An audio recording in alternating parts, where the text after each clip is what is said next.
잠시 일반 유튜버들, 요 지금 시청하시는 분들을 위해서 벌추얼 프로덕션의 기술적인 그리고 전반적인 계획에 대해서 잠깐 얘기를 나누도록 하겠습니다. 그래서 회의 패널 분들은 한 10분 정도 잠시 시간 양해 부탁드리겠습니다. 자, 일단 먼저 벌추얼 프로덕션에 대해서 개요를 잠깐 말씀드리겠습니다. 벌추얼 프로덕션은 지금 굉장히 핫한 테크니컬한 기술로서 디지털 세계랑 실제 세계를 영화적으로 정합시킨다라고 할 수 있겠습니다.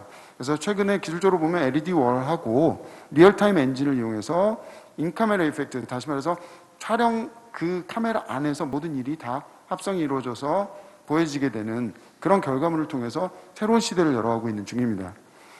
이 벌추얼 프로덕션은 영상 콘텐츠 제작에 있어서 상당히 많은 부분에 기존 제작자들이 힘들어하고 있던 부분들을 해결해주고 있습니다. 시간, 날씨, 장소 이런 부분들을 마음껏 저희들이 알아서 조절하고 자유롭게 선택해서 촬영할 수 있는 그런 선택지를 저희에게 주고 있고요. 따라서 이런 부분들이 프로덕션의 효율성을 극대화하고 예산 절감 그리고 또한 연출자의 크리에이티브를 다양한 방법으로 극대화시킬 수 있는 이런 도움을 주고 있습니다. 특히 코로나 이후로 방역이 굉장히 이슈가 있는 상황에서 이런 부분들을 어떻게 보면 선택이 아니라 필수적인 부분으로서 방역까지 예방할 수 있는 가장 최신의 솔루션이라고 할 수 있겠습니다. 사실 뭐 설명 들으시겠지만 2019년 이후로 새롭게 이런 부분들이 굉장히 각광을 받고 있는데요. 최근에 저희 컨퍼런스의 제목이기도 하죠. 디즈니의 만달로리안 시즌 1을 통해서 상용적으로 이 부분들이 성공적으로 활용될 수 있다라는 부분들을 증명을 했습니다. 따라서 지금 현재 미국에서 그리고 전 세계적으로 벌추얼 프로덕션은 이런 영상 콘텐츠 제작 솔루션에 있어서 전반적으로 그 영향력을 넓혀가고 있는 상황입니다. 자, 요거를 벌추얼 프로덕션의 개요라고 잠깐 이렇게 갈무리를 하고요. 저희 장원희 엑소원 스튜디오 장원희 대표님께서 기술적인 부분들을 짧게 브리프하게 말씀을 드리고 다음으로 넘어가도록 하겠습니다. 네, 그 버추얼 프로덕션에 대한 현재 여러 가지 그 프로젝트에 대한 특성 그리고 어떤 기술에 대한 사항 부분들이 많이 있겠지만 버추얼 프로덕션에 대한 전반적인 분류에 대한 부분을 간단하게 했을 때 그 첫 번째로는 그 비주얼라이제이션이라고 해서 시각화, 사전 시각화라는 단어를 많이 들어보셨을 겁니다. 기본적으로 예전부터도 VFX에서 이 사전 시각화에 대한 이슈들에 대한 부분을 많이 해결하고 있었는데 현재는 이런 사전 시각화에 대한 부분들이 굉장히 많은 부분에 응용이 되고 있고요. 그런 부분들 중에 피치비즈라고 해서 영화에 대한 첫 스타트에 대한 시점에서 어느 정도 투자자와 영화에 대한 가능성에 대한 부분들을 비주얼라이제이션을 해서 보여주는 부분들이 있고요. 두 번째로 프리비주얼이라고 해서 전통적인 VFX에 대한 일환에 대한 부분일 수도 있겠죠. 이 프로젝트에 대한 부분들을 감독님과 어떤 식으로 풀어나갈지에 대한 부분을 프리프로덕션 단계에서 영상화시켜서 공유하는 방법입니다.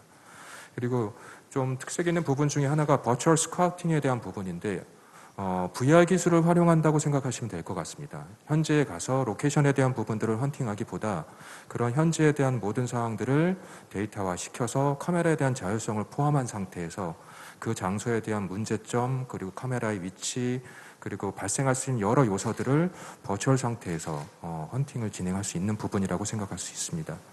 그리고 실질적으로 프리비주얼화 되어 있는 영상들에 대한 부분들을 프로덕션 상태에서 촬영을 어떤 식으로 진행을 할지에 대한 여러 가지 수치적인 부분, 기술적인 부분들을 비주얼화 시키는 부분이 테크비즈라고 할 수 있습니다. 그리고 스턴트비즈 같은 경우는 예를 들어서 무술팀들이 액션에 대한 부분들을 모션 캡처에 대한 기술을 활용을 해서 카메라에 대한 자율성을 나중에 가지고 가는 방식인데 한 번에 대한 액션에 대한 상태를 기준으로 해서 여러 카메라에 대한 부분을 버추얼 상태에서 확인할 수 있는 시스템이라고 생각하시면 됩니다. 그리고 포스트피지 같은 경우는 그 프로덕션 상태에서 촬영된 부분들을 VFX 하우스 쪽에서 후반 작업을 진행하기 전에 현장에서 어느 정도에 대한 가이드화되어 있는 이미지를 가지고 편집을 진행할 수 있도록 제공할 수 있는 게 포스트 비주얼이라고 할 수 있습니다. 그 다음으로 하이브리드 버추얼 프로덕션이라는 단어를 인용인데요.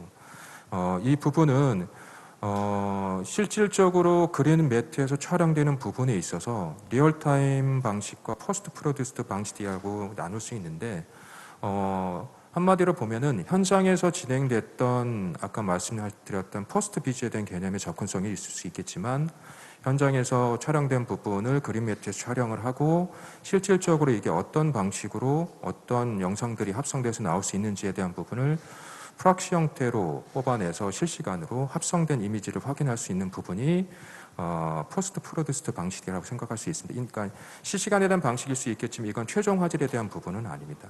이거는 최종에 대한 가이드 이미지로 활용이 될 수 있고요. 그 다음에 리얼타임 방식 같은 경우는 현장에서 합성된 이미지가 최종 퀄리티로 확인하고 그 부분이 사용될 수 있게끔 진행될 수 있습니다.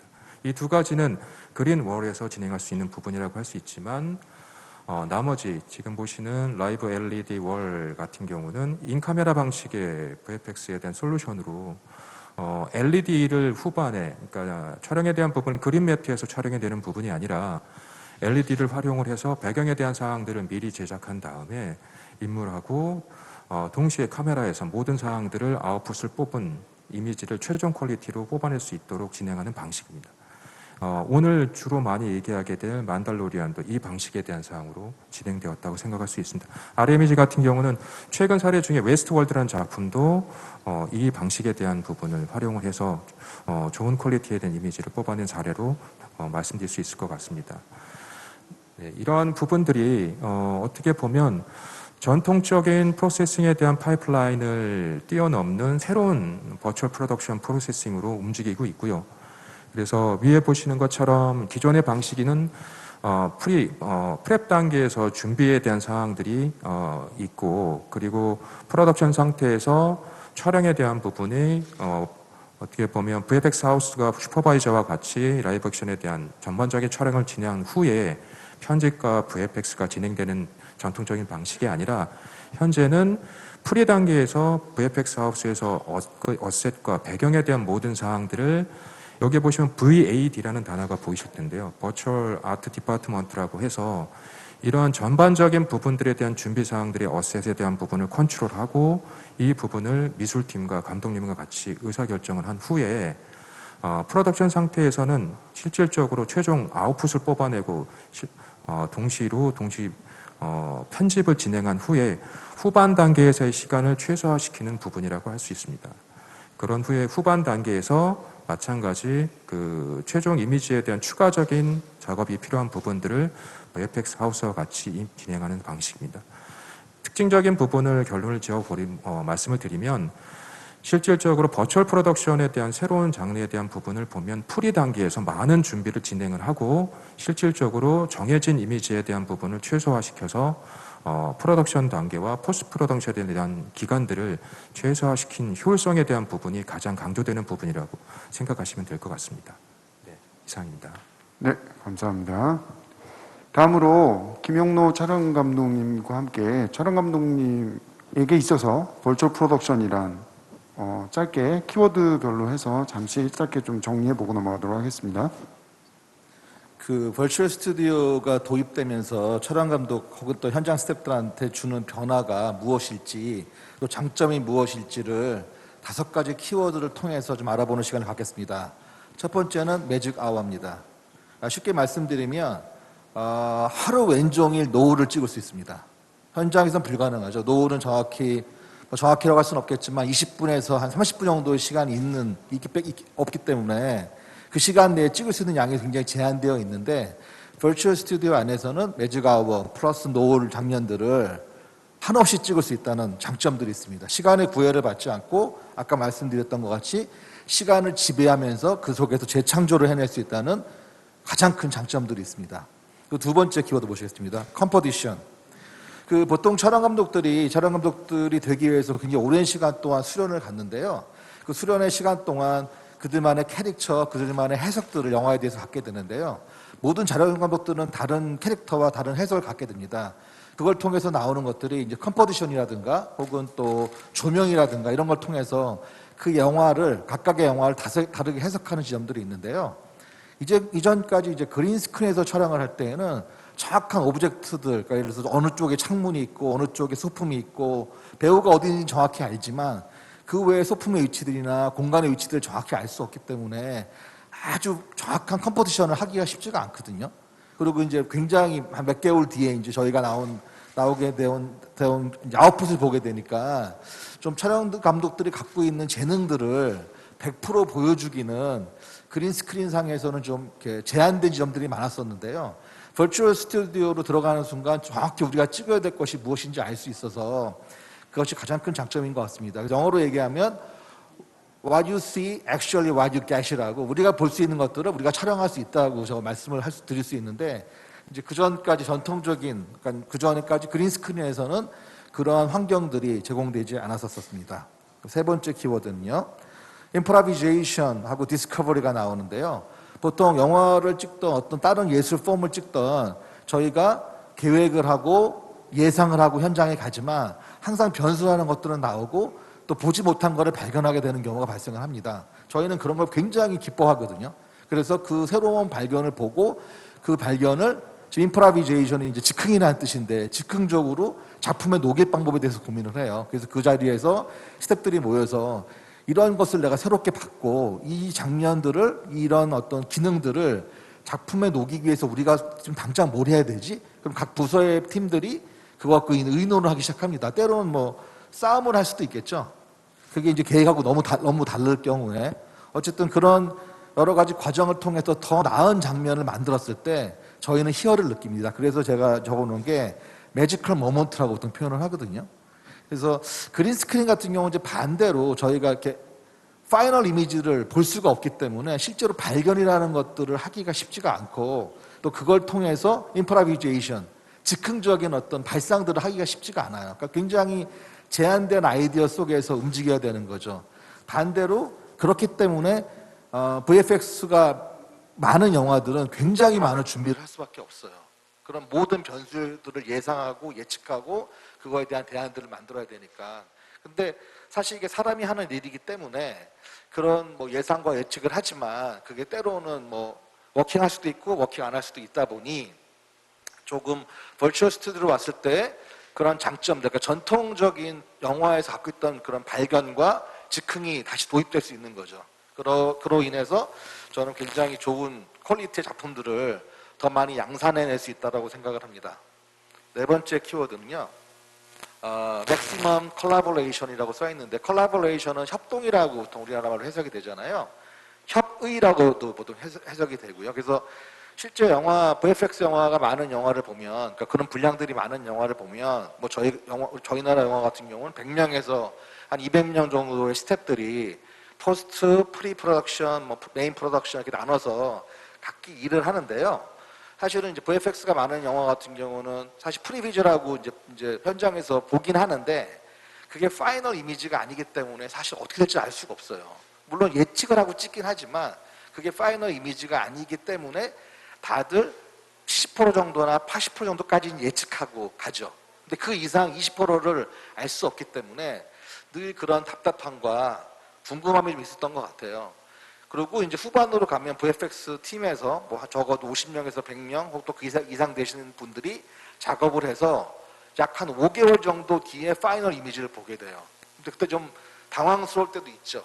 더 좋아지는 경우도 있지만 제 예상과 좀 다른 방향으로 나갈 때가 있어서 그럴 때 당혹감들이 좀 있는데 이 버추얼 스튜디오 같은 경우는 이 후반에 다 붙었던 자체가 같이 프로덕션에서 붙어서 움직이기 때문에 저희가 어떤 안을 제공했었을 때 어떤 안을 냈을 때 그분들이 그거에 대해서 즉각적인 반응을 할 수 있고 또 그분들도 저희한테 또 안을 제공할 수도 있고요. 그래서 콜라보레이션은 어차피 영화는 하게 돼 있어요. 공동 작업이기 때문에. 근데 시차가 포스트 프로덕션 사람들은 거의 뒤에 붙어 있기 때문에 동시적으로 콜라보레이션이 벌어질 수는 없죠. 근데 이 버추얼 스튜디오로 오는 순간 콜라보레이션이 동시에 벌어질 수 있기 때문에 저는 그거를 맥시멈 콜라보레이션, 그 콜라보레이션의 최대치를 올릴 수 있다는 의미에서 맥시멈 콜라보레이션이라는 단어를 붙였습니다. 마지막 키워드는요. 90도 필드 오브 앵글, 그러니까 앵글이란 그러니까 뭐 화각이라고 생각하면 될 것 같아요. 90도의 화각과 360도의 화각이라고 이렇게 적어놨는데요. 그게 뭐냐면 대부분 영화 촬영 감독들이 쓰는 렌즈들 화각이 90도 내에서 거의 다 이루어집니다. 그 얘기는 뭐냐면 저희는 90도 안만 신경을 써요. 물론 라이팅들이 그 외부에 있긴 하지만 저희가 찍는 영상들은 90도 안에 있기 때문에 그것만 집중해서 이제 찍는데요. 버추얼 스튜디오로 오면서 리플렉션 이슈가 사실 생겼어요. 그러니까 리플렉션 뭐 이제 우리가 이거 끝나고 나서 만달로니아 릴을 보게 될 텐데 거기서 보면 메인 주인공의 그 어떤 옷 재질, 메탈 재질에 그 환경들이 다 비치거든요. 근데 그 환경들이 비치려면 실제로 90도 앵글 안에 LED 월이 있으면 안 되고요. 그 제 카메라 뒤쪽, 그리고 360도, 180도 뒤쪽의 앵글에 화면에 버추얼 월에 그 환경이 비쳐야지만 사실은 만달로니아 주인공의 이제 옷에 그런 영상이 미치기 때문에 이제 90도만 신경 썼던 촬영 감독들이 360도 화면을 고민해야 되는 조금은 좀 복잡한 상황이 발생하긴 했지만 이거 역시도 더 좋은 비주얼을 만들기 위한 어떤 방법들이기 때문에 저는 굉장히 즐겁게 생각하지만 역시나 이제 고민해야 될 것이 늘었다는 거는 마찬가지 얘기인 거죠. 네, 감사합니다.